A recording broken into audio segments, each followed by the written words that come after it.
All right, have and have not fans, it's time to review season 5 or 6, depending on how you count, episode 10, Lover's Passion. Now, I actually rewatched the episode a couple hours ago. I didn't see, excuse me, I didn't know if you saw my live stream where I actually showed my face for a while, for the first time in a while. And I pretty much explained that they're doing construction outside of my apartment, so I couldn't record this earlier today because of the background noise. About 7 minutes ago, the crew pretty much parked all their like the crane and whatnot that they're using to fix the I think like the third floor roof or whatever. But thankfully they've all parked, everything is good to go, so I'm able to record now. I feel like I'm very glad that I rewatched this episode before giving my full thoughts. You know, I did a live stream with Channel last night just to kind of give my raw thoughts about the episode, but I feel like if anything, this episode was about a 7.5 for me. It wasn't great, but it wasn't bad, you know? I feel like what really held this episode back, because a lot of fans I saw on social media were pissed. I feel like the episode itself wasn't the problem. I feel like the problem was this episode should have been like, it should have been called anything but a finale. I feel like finale is the wrong word to use when describing this episode because, number one, it's only episode 10. This season's going to be more than just 20 episodes. Number two, thankfully, we're only going to have to wait until May the 1st for the show to return. So the show's going away for a week. So I feel like the perfect example of this is The Flash. Now, I don't know if you all watch The Flash like I do on CW. But last night's episode, Run, Iris, Run, no spoiler alert, Iris West gets speedster powers for that one episode. And that show's going to be on break until like April 18th or 17th. Basically, it's going to be on break for a few weeks, but this last episode wasn't a mid-season finale. I feel like Tyler Perry should have definitely left the word finale out of this episode description because I feel like a lot of fans are angered that, man, what kind of episode was that? This episode's dry as... I saw this one tweet that had me rolling. It's like, that this episode was drier than a piece of toast in Arizona. That had me dying laughing for some reason, but I don't feel like this was a bad episode. I just feel like it was a pretty average episode. And I honestly wrote down some notes because, you know, some people are like, man, you talk too much in the videos. First of all, I don't really care about that. I just talk like I'm talking to a person in the same room. But just to make this video a bit more organized, I wrote down some bullet points. I honestly have like only 5 because there's only so much I could talk about. And also, I want to just make it known that since the actual trailer for the back half of this season is online, it's on the OWN network YouTube page, it's on the Have and Have Not Facebook page. I've posted links in the community tab of this channel. I posted a link in my Have and Have Not Facebook group and page. I got the links to my social media down below in the description. You can't miss it. So just know that a video containing a full breakdown is coming, but it's going to take time. I got all the photos I needed, and there is a lot to talk about. So that video hopefully will be up by the end of the week. So I just wanted to let you all know that. But up front, you know, I know we're almost 4 minutes in. It's time to talk about the episode. And as I said before, I feel like a lot of stuff kind of dragged on. For starters, they did what I didn't want them to do, which was spending around 8 to 10 minutes during the first half of the episode discussing the whole Jeffree and Justin thing. Number one, for the life of me, will somebody just say, Justin, Wyatt isn't gay. He was just messing around with you to get you angry. He's just a friend. I feel like Jeffree, for one, doesn't need to explain himself to Justin, but at the same time, you heard that this guy went over to Wyatt's house to assault him. So why not just say Wyatt isn't gay? When I say he's a friend, he's legitimately a friend. I don't know why nobody said this. I mean, if I were Wyatt, I mean, I'm going to be honest. I feel like, let's get a little personal here. And I feel like a lot of people listening feel the same way. Have you ever been, you know, hanging with like 2 or more friends? Let's say it was like 4 to 6 people, or you're at home with your family and somebody broke wind and somebody smells it and then they blame you. I'm the kind of person where I don't like being blamed for stuff I didn't do. So if somebody said I passed gas and I know I didn't pass gas, I will throw a fit. So if somebody accused me of being gay and I'm not gay, then, you know, I'm going off. But I mean, with Wyatt, he provoked Justin, so I get where that's coming from. But he could have at least clarified, look, bro, look, dude, I'm not gay. Especially the fact that this guy broke into your house with a freaking crowbar. So that just lets you know right there, he means business. He is crazy though, but he means business. And then we move on to Justin and David. Now, this is kind of a combination of Jeffrey and David's discussion at the beginning of the episode, and then David's conversation with Erica towards the end of the episode. I did like the way they actually wrote the dialogue for this episode for these particular characters. Well, more specifically David, because we actually see why Jeffrey is kind of hung up on Justin. He really doesn't know what to do, because even though this guy's like obsessively in love and infatuated with Jeffrey, Jeffrey doesn't know what to make of it. It's like, I like him, but he's just really passionate. I've never had anything like this before. So and then when he pointed out to David, like, look, you're one of the last people to try to judge me on loving the wrong person. That was a great line. But to be fair, even David said, like, look, you're right, but me and your mother didn't start off like this, and I got out, and you can too, but it took you 25 years. And then David beating himself up because, again, a black man who was actually trying to be a good husband and father turned out to create something that he didn't want to, which is a carbon copy of himself. And I just love that line where David talked about how my son inherited my good heart, but at the same time, that means people will take advantage of him.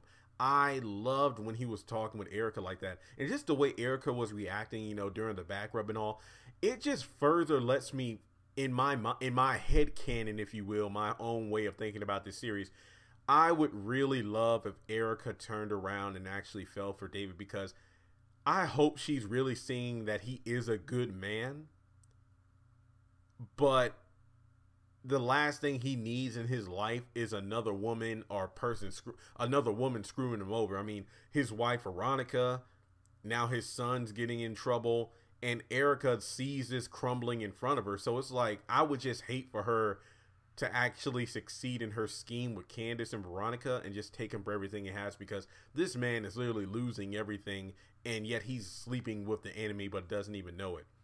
So going back to what Jeffrey was saying, yeah, he made a good point, but the sad part is, and the thing is, I'm not calling Jeffrey stupid, because this kind of stuff is real. And this is what I love when the show gets to the meat and potatoes of real life issues and problems, because this does happen. You know, kids see what their parents do. It's like, what's that phrase? Do what I say, but not as I do.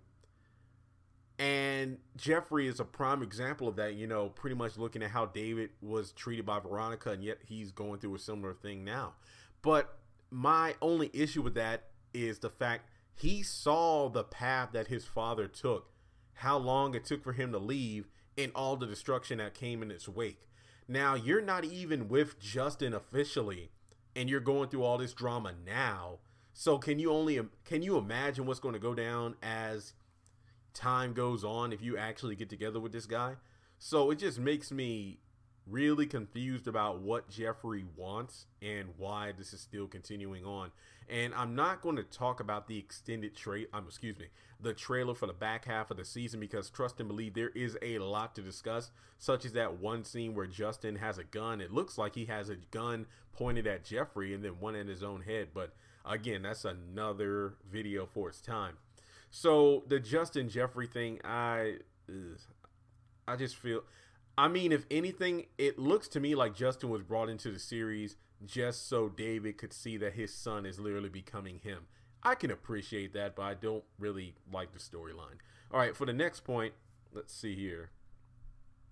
I'm glad the Hannah and Benny scene was brief. I mean, it was exactly what I thought it'd be, but it is a bit annoying that when Benny rolls his eyes and stuff, I mean, I feel like he represents the audience. It's like, Hannah, are we talking about the same thing? Like, you know, I don't appreciate how you talked to me yesterday. Well, Hannah, he does have a point. But to be fair, Hannah is telling the truth. Like, he has no business dealing with this married woman. For that, Hannah she wins in that category. I mean, yes, Benny is an adult. He can make his own decisions because they are bad as I don't know what. But I mean, literally, if I was messing around with a married woman, I know I would not hear the end of it from my mom. So I can definitely relate. So when it comes down to the Benny and Hannah scenes, they are a bit redundant, repetitive, and annoying. But they, again, kudos for writing it to be like a real mother and son relationship. But let's see. What happens? Oh yeah, the two girls come over, try to give Hannah the makeover, and to be honest, you know, Hannah's hair, and again, this isn't a criticism, but Hannah's hair in this episode reminded me of Whoopi Goldberg's hair at the end of Sister Act, the first one, where she was directing the choir. Like, I could not stop thinking about that for some reason. Was anybody else thinking about that? I will follow him wherever he may go. There isn't an ocean too deep, a mountain so high you can keep me away from his love. I love him. Let me stop. Now I feel like I need to pop in Sister Act just to relive that scene. I'm sorry, I'm a 90s baby. I grew up on those movies. So, talking about Hannah, yeah, and then her calling Catherine, that was a good scene.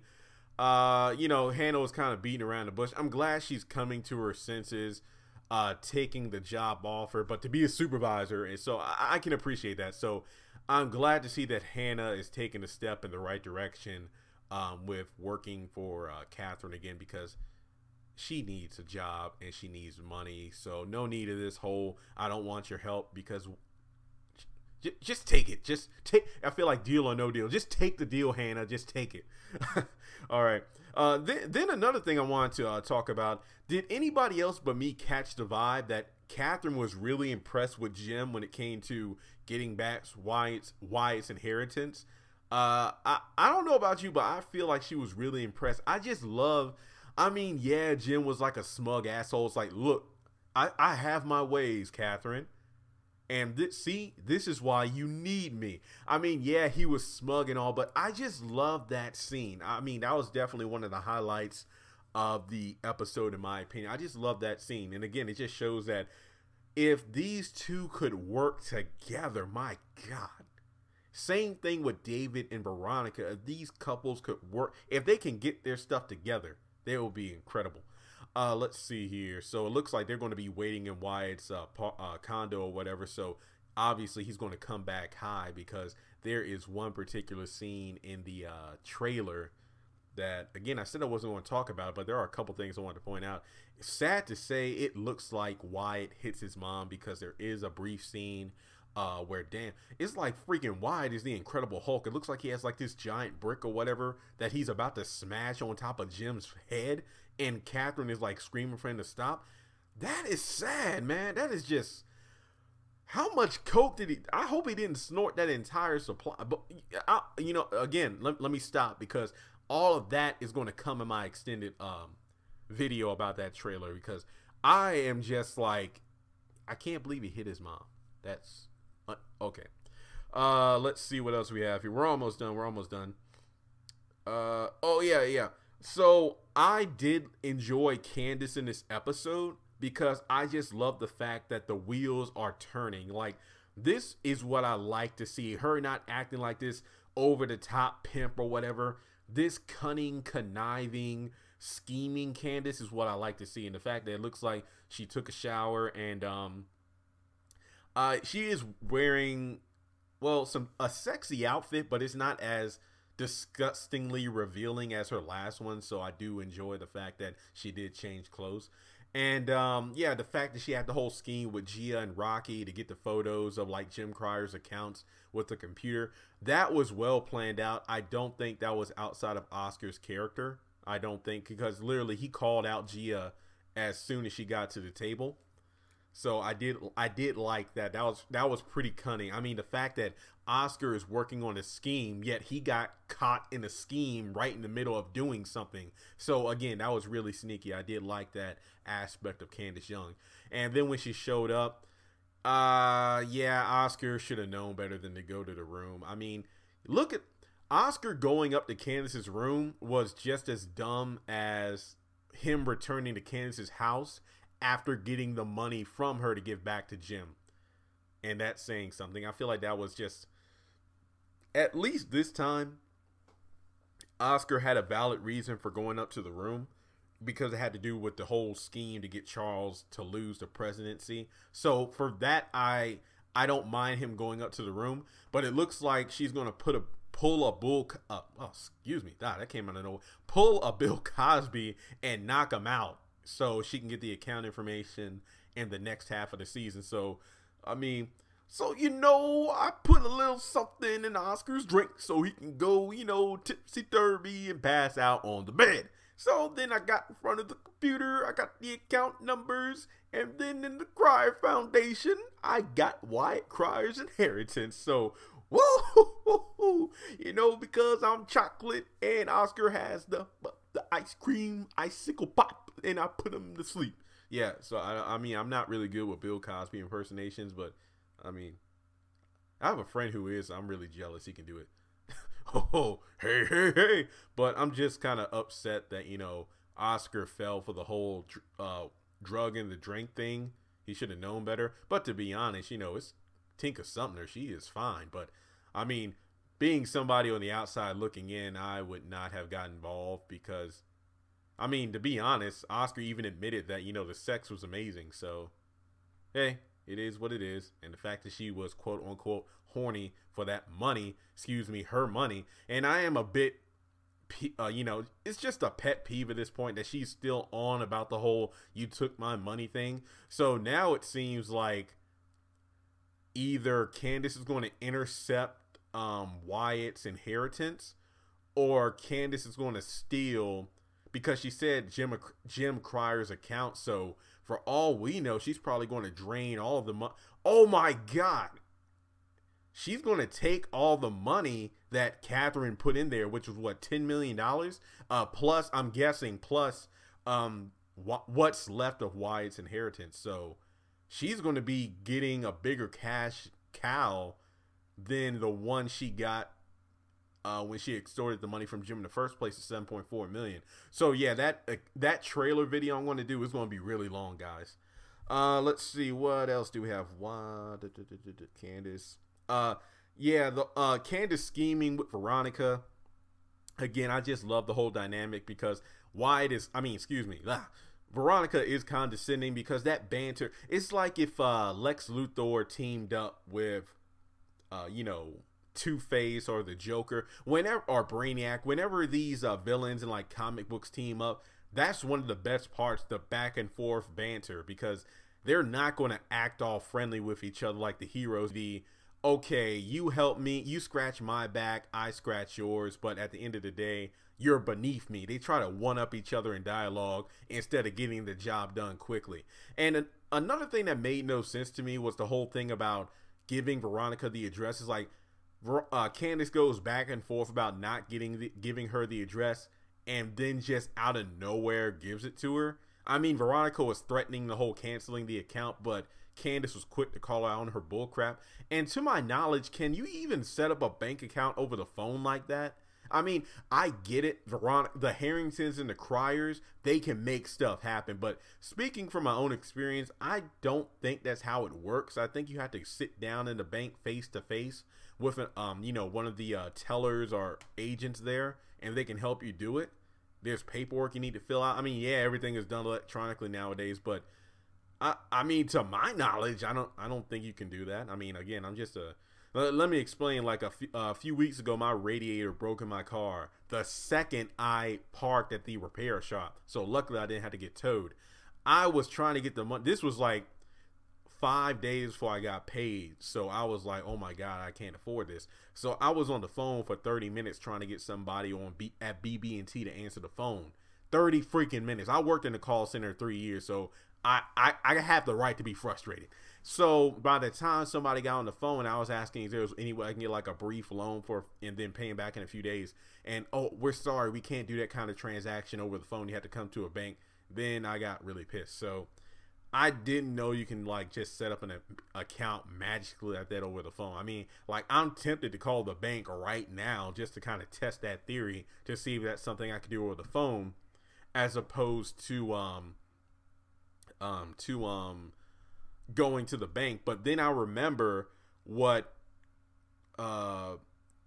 Jim and Candace talked about when he was in the war room. Remember, it was around the time that she was demanding the $7.4 million. And it's like, look, call Lloyd, your banker, right now. I looked him up, you know, so you call him right now and approve the transfer.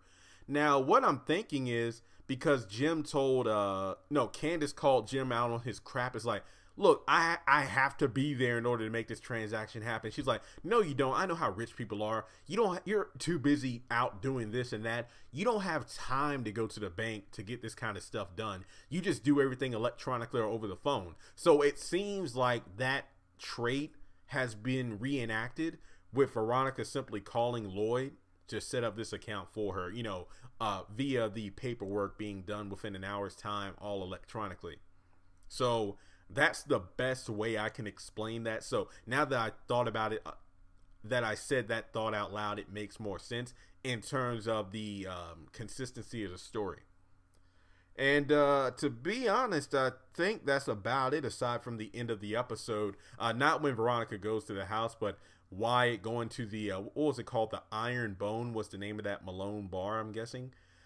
Let me just say, I did like the interaction between Wyatt and Mitch's uncle. I think that's a good thing about these characters interacting with each other to keep the story going. Obviously, it's going to involve Jim finding out that his son is semi-involved with the Malones in some way, shape, or form.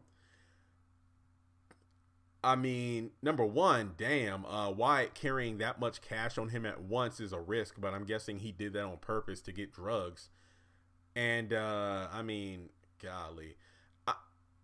I have to say that I'm a bit disappointed in Wyatt, the fact that he went back to his old ways again.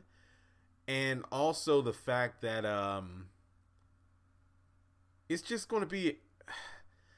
It seems like this time around, him being high is going to be more of an interesting storyline, because what happens when he attacks his parents when he finds them at his house. Now, as maybe Catherine saying that he's going to be so angry, maybe that was a foreshadowing for, you know, oh my God, Wyatt is tripping out. He's high. So if he finds out all of his money is gone, he is probably going to really try to hurt him. So with that being said, I really don't have too much to say on that. I'm really disappointed because that scene of him looking in the mirror was in the extended trailer for the season. So I theorized that it was like him getting high or being depressed. So I did like that he had a moment of hesitation as to whether or not he was going to do drugs. But I'm just like, is he really going back to this? So I really don't have that much to say about it. But overall, I thought it was a decent episode. I don't think it was horrible. I don't think it was super great. I feel like finale was definitely the wrong word to use to describe this episode. They just should have said that, you know, hey, we're taking a brief break after this episode. If this episode was the last one we would see until like middle of June, finale would have been an okay word. Maybe they should have done an episode 11 instead. But to call this a finale was definitely the biggest hiccup that was made with the making of this episode. But overall, it was pretty decent. 7.5 to me is a understandable and fair score. So let me know what you thought of this episode of Lover's Passion. Did you feel this episode was decent? Again, don't judge it for being a finale. Just judge it as an episode. Interesting setup for what's coming up next in the season. As I said at the beginning of this video, I will be doing a trailer breakdown because I have a lot to say about what we saw. Honestly, that trailer was a lot more interesting than this episode was in a lot of respects. But if you haven't done so already, hit that subscribe button. Come on now, because this channel is still going to be up and running during the hiatus, because May 1st is going to be here before you know it, folks. And I have a lot to talk about. So again, let me know your thoughts in this episode in the comment section below. Share this video around so we can get the thoughts of all the have and have not fans of the community. And I'll talk to you later.